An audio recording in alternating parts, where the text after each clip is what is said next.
In their first ever chess game, Seigbert Tarrasch told Aron Nimzowitsch, "Never in my life have I had such a one game after 10 moves as I have now."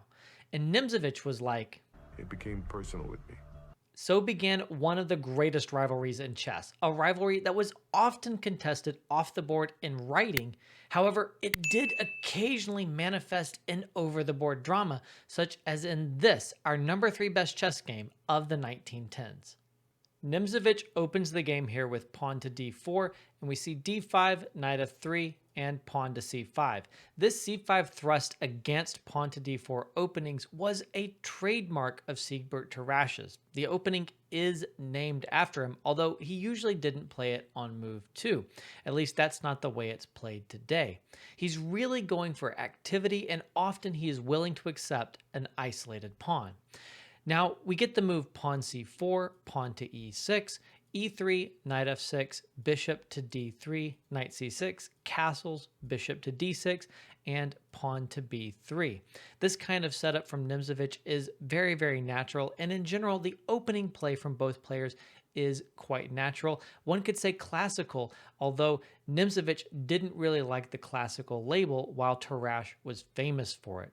Here, after pawn to b3, we see castles, bishop to b2, pawn to b6, knight b to d2, and now bishop to b7. Rook c1, queen to e7, and it does seem like black is getting maybe a little bit more coordination with the pieces. Pawn takes d5, pawn takes d5, and now a very interesting move that has both been acclaimed and criticized.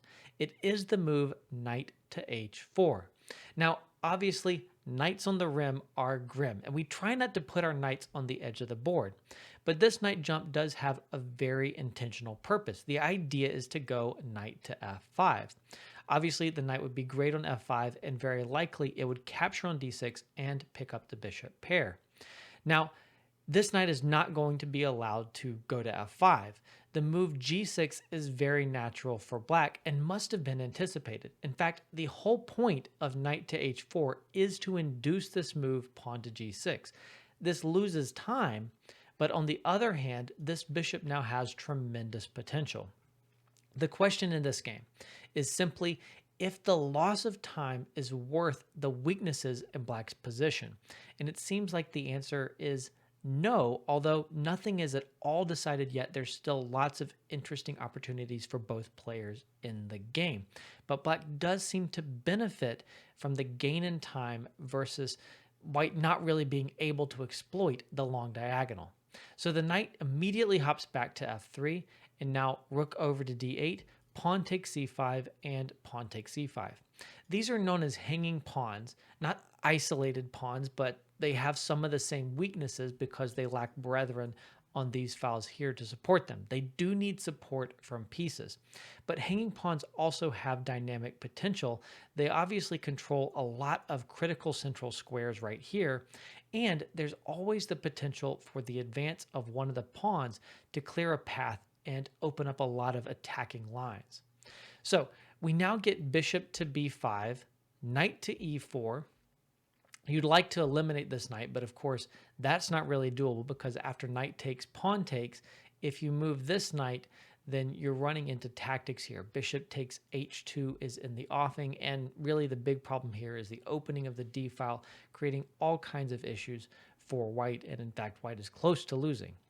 So backing up, after the knight hops into e4, it's unassailable for the time being. We get bishop takes c6, and this is probably the biggest inaccuracy in the game right here. I'm going to throw the dubious move annotation right here. Giving up the bishop pair unprovoked without gaining any squares like this is just a mistake. We're going to see why in the game, but after this, black has a big advantage, which Tarrasch uses very, very well. So after bishop takes c6, we see bishop takes c6, queen to c2, and knight takes d2, knight takes d2, and in this position, you can pause your video if you want to try to find the excellent move that Tarrasch played. It is the move pawn to d4, and we've already indicated that this is a possibility when you have hanging pawns. You'd like to advance one of the pawns to open lines and gain attacking potential. After pawn to d4, both bishops are pointing at the white king side, and this is actually a huge problem for white. The computer is recommending a move like pawn to g3, but as we've already talked about, the advance of the g-pawn weakens all kinds of squares, so you're not eager to do that. And another recommendation from some analysts is rook f to e1, trying to get some activity on the e-file, but then black can just play rook to e8, keep the pressure, include the other rook. All of black's pieces are mobilized, and you definitely can't take here on d4 because black is ready to give up the queen. Queen takes, rook takes with huge pressure here on the back rank. I think you're just winning more material because after knight f1, you have bishop to b5. The knight is pinned. It's getting captured. You're very, very lucky if you're not mated within 5 moves here. So backing up, after pawn to d4, one other point is the move knight c4, which initially the engine recommends. But this move loses as in the game, so I won't show the refutation. Instead, you can try to pause the video if you want to see it before we get there.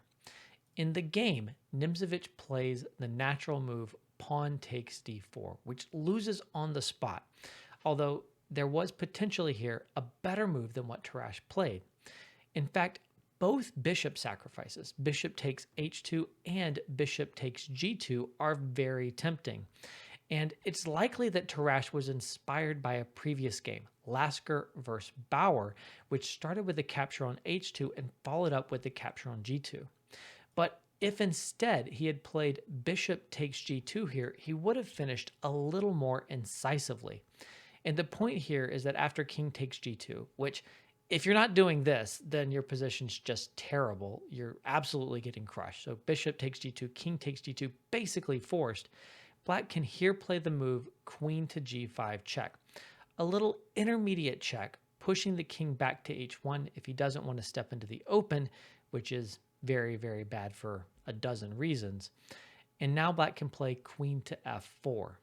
The simple threat of queen takes h2 basically is unstoppable. You don't have knight to f3. That is not a defended square. You can't pull the knight back to f1. That is an occupied square. And so white is just toast in this position. That was very simple and very clean.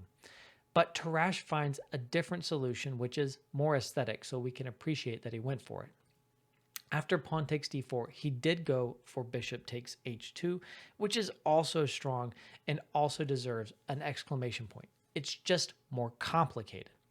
After bishop takes h2 check, king takes h2, we have queen to h4 check, pushing the king back to g1, forced, and now bishop takes g2.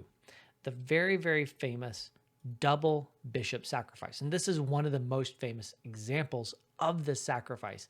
And I think the 2 exclamation points are merited. If you don't follow up with a second bishop sacrifice, the first bishop sacrifice meant nothing. Now, it's of course dramatic to give up both of your pieces to eliminate just 2 pawns, but anytime you're eliminating both of the pawns that are most vital to protecting the opponent's king, you have some serious attacking chances. And here, this bishop can't even be captured because after king takes g2, you just throw in queen g4 check to force the king over to the h file, a murderous file, and then you simply play rook up to d5. After rook to d5, the idea of rook to h5 check and mate is just absolutely crushing. The only way you can hold on for a little bit is by playing queen takes c5, but that's not holding on for long. Here, a nice kind of precise continuation is, well, rook to h5 or queen to h5 first, but what you want to set up here is the capture of the knight on d2 to really finish things off. And you can do that in a number of ways, but eventually you're getting queen g5 check and then queen takes d2. Having calculated all of this, Nimzowitsch, of course, did not accept the second bishop sacrifice. He does play f3, which is much more resilient. After pawn to f3, there is some left here so the king can try to run, and it's hard to finish things off for black. For example, you should not be materialistic here. If bishop takes f1, knight takes f1 is not a losing position for white. The king might look very exposed, and it is very exposed, but the knight and queen offer good protection and counterplay for white. This is still very much a game. Another try to finish things off right away is the move queen to g3, which sets up devastating threats, but white gets the move in this position, and after knight e4, the queen attacks g2, and the knight is forcing the queen back, and white just wins in this position.